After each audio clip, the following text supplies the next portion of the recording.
Hello, Zach Murphy here. Thank you so much for taking the time to tune into my channel today. In today's message, I want to briefly go over spiritual warfare and just some keys to keep in mind, because with anything we do in the Christian life, we want to make sure that we are rooted biblically in how we are applying different principles of God's Word to our lives. And in Christianity, in regards to spiritual warfare, there is much that goes on, much that's taught that is not necessarily biblical.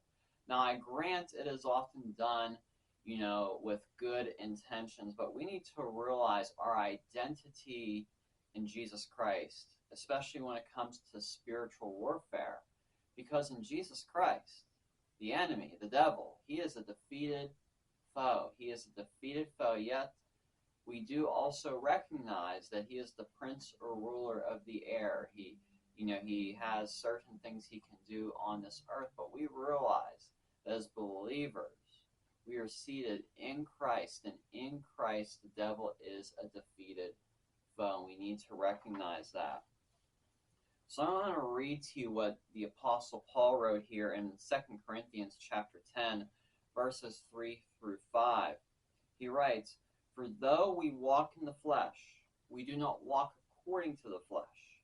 For the weapons of our warfare are not carnal, but mighty in God, for pulling down of strongholds, casting down arguments, and every high thing that exalts itself against the knowledge of God, bringing every thought into captivity to the obedience of Christ." And I know I've spoken on strongholds before, but I just feel this is so important when looking at spiritual warfare. So realize as believers, yes, we live in this world, we live in a fallen world, and we do walk in the flesh. We do walk in the flesh, we do things in the flesh. You have jobs to do, you have families to take care of. All those things are in the flesh realm. You take care of your bodies, you do basic hygiene, maybe you have to take some medicine or whatever. Those things are all in the realm of the flesh. We also know that we are a tripart being. We have a body, we have a soul, which the body and soul are both part of the flesh. The soul is your mind, will, and emotion. And also you have a spirit inside that body, which is separate from the flesh. And as believers, people that are born again, we go from being spiritually dead to spiritually alive in Jesus Christ. Thank God for that. So we must realize that as people that are born spiritually alive, we need to not walk according to the flesh, but walk according to the Spirit, which Paul takes much time in his letters to talk about the difference between the two, talking about the fruit of walking in the newborn spirit, the fruits of the Spirit, which I covered a little bit the last video I shared if you follow along. It's so important we recognize that we are to be people that are led by the Spirit, led by the new nature we have in Jesus Christ.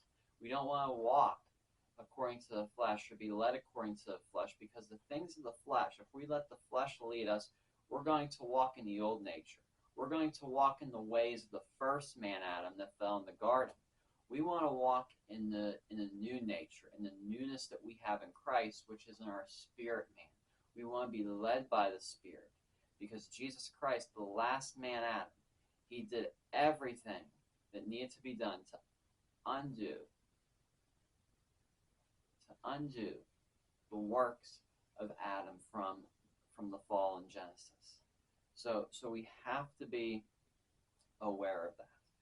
So the weapons of our warfare, we're not going to do spiritual warfare with tactics in the flesh. It just doesn't work that way.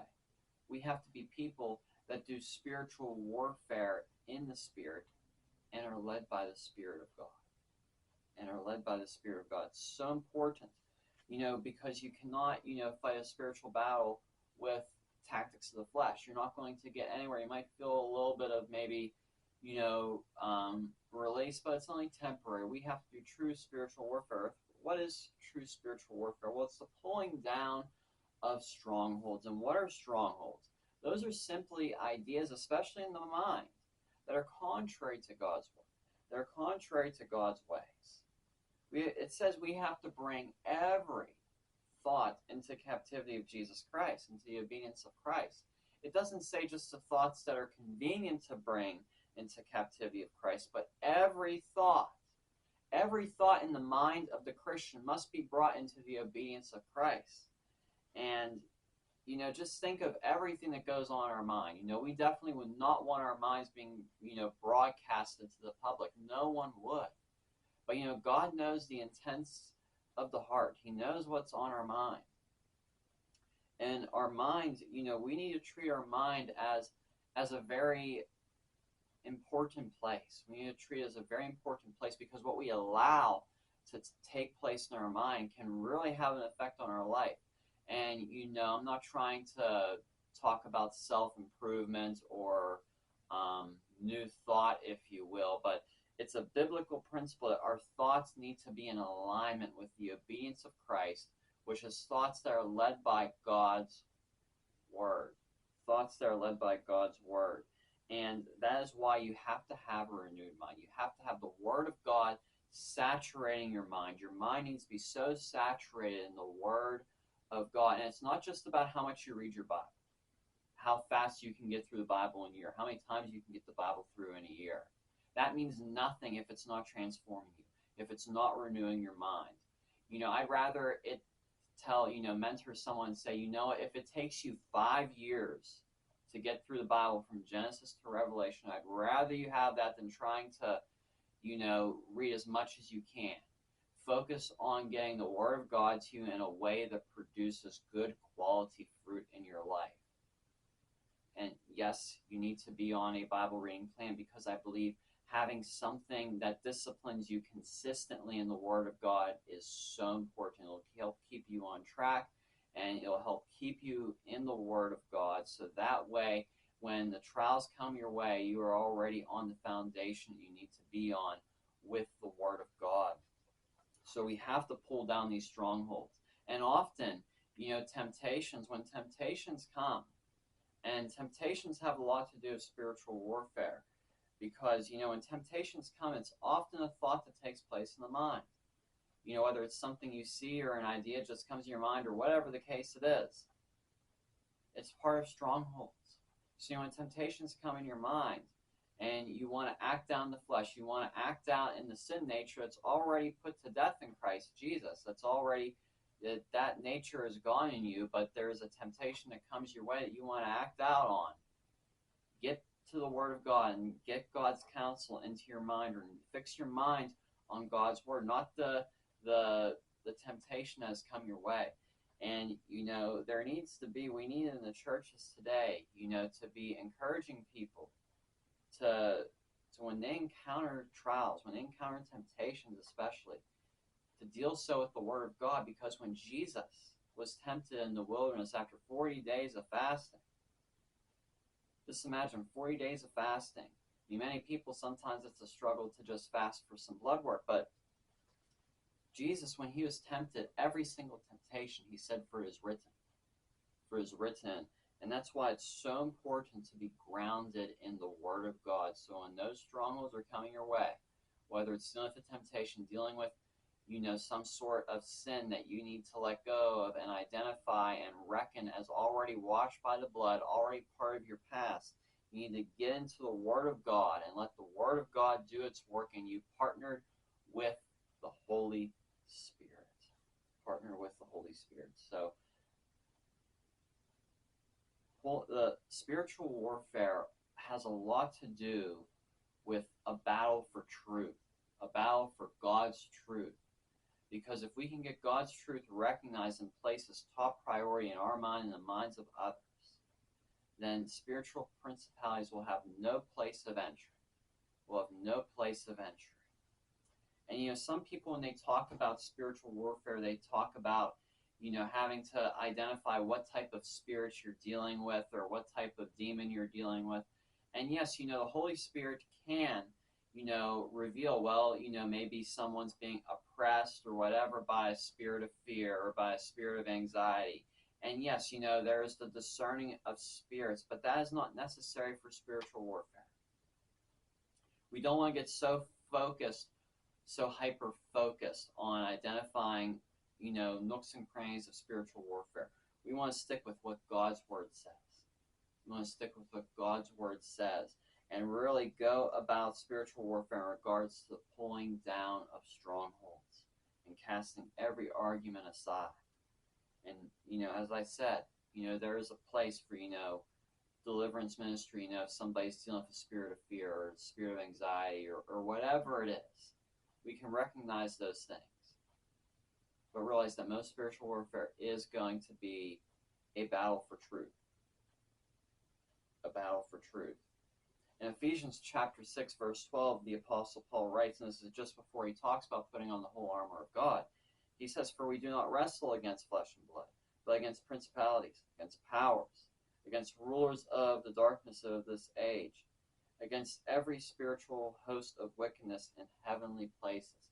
And I want to say something about this here that some people have taken to an extreme. Some people say that, these hosts are in heavenly places. And there are some people, and I've taken many different deliverance courses, read many different deliverance books. I know some that say, oh, well, you can do really good spiritual warfare if you're up in an airplane because you're kind of above all those things in an airplane. That is so far from the truth because, the early church, they did not have access to airplanes. And thank God, we have access today to very efficient forms of transportation. But, no matter where your position is, whether you're, on the earth or, or whatever the case is, whether, you're in your house or you're in an airplane, you can do spiritual warfare. It does not matter. You don't need to go high up in the air or climb a mountain to pray. You can pray right where you are and do spiritual warfare. You can do it. Do not, go to the extreme. And you can avoid these extremes by being rooted in the Word of God. Because, people aren't rooted in the Word of God, they'll veer off into an extreme here and an extreme there. So, again, so important to be rooted in the Word of God. And I just want to emphasize, that there are spiritual principalities. Demons are real. People that operate in witchcraft or New Age, it is real spiritual stuff, but it is not connected to God. It is contrary to God. It's contrary to His ways. And we need to realize that. We need to realize that there is a real spiritual battle going on. And we have to realize that in Christ Jesus, we have true victory. We have true victory.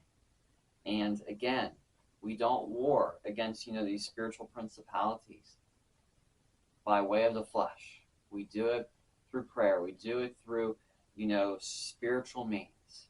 Through spiritual means. Through the new nature we have in Christ Jesus. So how can you build a life of being a person that does true spiritual warfare? Well, number one, read your Word and let it change you. And let the Holy Spirit also lead you in your prayer life, lead you in your studying the Word of God. That way when spiritual battles come your way, you're grounded and rooted and you know how to follow the leading of the Holy Spirit and how to fight whatever battle that has come your way and walk in the victory that is already yours in Christ Jesus. It's not that you're trying to get more victory, it's that you already have victory in Jesus Christ. Because we overcome by the blood of the Lamb and the word of our testimony. That's all I have for today. I hope this was an encouragement for you. Be sure to hit that subscribe button down below, and God bless you and have a